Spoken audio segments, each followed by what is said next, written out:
తెలంగాణ రాష్ట్రంలో కొత్త ప్రభుత్వం కొలువుదీరినప్పటి నుంచి అధికారుల బదిలీలు కొనసాగుతూనే ఉన్నాయి. ఇప్పటి వరకు జరిగిన బదిలీలో కొందరికి ప్రమోషన్, మరికొందరికి డిమోషన్ జరిగిందని మాట్లాడుకుంటున్నాయి సెక్రటేరియట్ వర్గాలు. రానున్న రోజుల్లో మరికొంతమంది అధికారులకు పదోన్నతులు కల్పిస్తూ ఇంకొంతమందిపై వేటు వేసే అవకాశం ఉన్నట్టు తెలుస్తోంది. దీంతో ఎప్పుడు ఏం జరిగిందో ఆందోళనలో ఉన్నారు ఆయా శాఖల ఉన్నతాధికారులు. కాంగ్రెస్ సర్కారు పాలన సజావుగా సాగేందుకు ఏర్పాట్లు చేసుకుంటోంది రేవంత్ రెడ్డి ప్రభుత్వం. ప్రభుత్వ పథకాలు ప్రజలకు చేరేందుకు కావలసిన ఏర్పాట్లలో భాగంగా అధికారుల బదిలీలు చేపట్టింది. వరుసగా ఐఏఎస్లు, ఐపీఎస్ల బదిలీలు చేస్తూ ఏళ్ల తరబడి ఒకే స్థానంలో ఉంటున్న అధికారులకు స్థానచలనం కల్పిస్తోంది.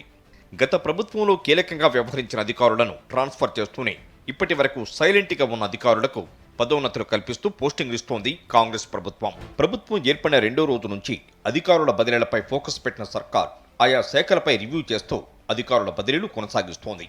గత ప్రభుత్వంలో కీలకంగా వ్యవహరించిన అధికారులపై వేటు వేస్తున్నట్లు ప్రస్తుతం జరుగుతున్న బదిలీలు చూస్తే అర్థమవుతోందని సెక్రటేరియట్ వర్గాల్లో చర్చ జరుగుతోంది. మొన్నటి వరకు హెచ్ఎండిఏ చీఫ్గా వ్యవహరించిన అరవింద్ కుమార్పై వేటు వేసింది కాంగ్రెస్ ప్రభుత్వం. హెచ్ఎండిఏలో భూముల అమ్మకాలు, ఓఆర్ఆర్ టెండర్లలో అవినీతి జరిగిందంటూ హెచ్ఎండిఏ కమిషనర్పై హైకోర్టు వరకు వెళ్లారు రేవంత్ రెడ్డి. ఆ సందర్భంలో రేవంత్ రెడ్డిపై పరువు నష్టం దావాతో పాటు నోటీసులు కూడా పంపారు అరవింద్ కుమార్. అయితే అప్పట్లో కాంగ్రెస్ ప్రభుత్వం వస్తే అరవింద్ కుమార్పై చర్యలు ఉంటాయని హెచ్చరించారు రేవంత్.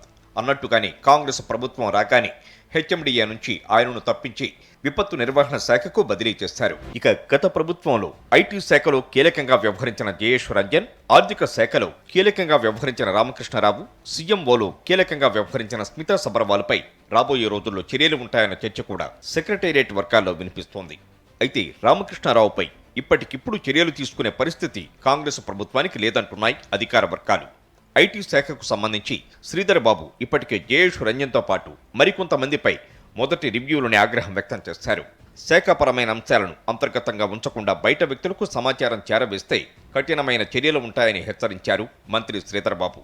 ఇక కాంగ్రెస్ ప్రభుత్వం వచ్చినప్పటి నుంచి ఇప్పటి వరకు సీఎం రేవంత్ రెడ్డిని కానీ, డిప్యూటీ సీఎం బట్టి విక్రమార్కను కానీ గత ప్రభుత్వంలో కీలకంగా సీఎంఓలో పనిచేస్తున్న స్మితా సబర్వాల్ కలవకపోవడం చర్చనీయాంశంగా మారింది. రాబోయే రోజుల్లో స్మితా సబర్వాల్పై చర్యలు ఉంటాయన్న చర్చ గట్టిగానే జరుగుతోంది. మొత్తానికి ఇప్పటికే సెక్రటేరియట్లో కమిషనర్లు, ప్రిన్సిపల్ సెక్రటరీలు, ఇతర కీలక అధికారులకు బదిలీలు, పదోన్నతులు కల్పించిన ప్రభుత్వం రాబోయే వారం 10 రోజుల్లోనే ఎస్పీలు, జిల్లా కలెక్టర్లపై బదిలీ వేటు వేయనున్నట్టు సమాచారం. మరి గత ప్రభుత్వానికి అనుకూలంగా వ్యవహరించిన వారి లెక్కలు ఉన్నాయన్న కాంగ్రెస్ పెద్దలు రాబోయే బదిలీలపై ఎలాంటి నిర్ణయాలు తీసుకుంటారో వేచి చూడాల్సిందే.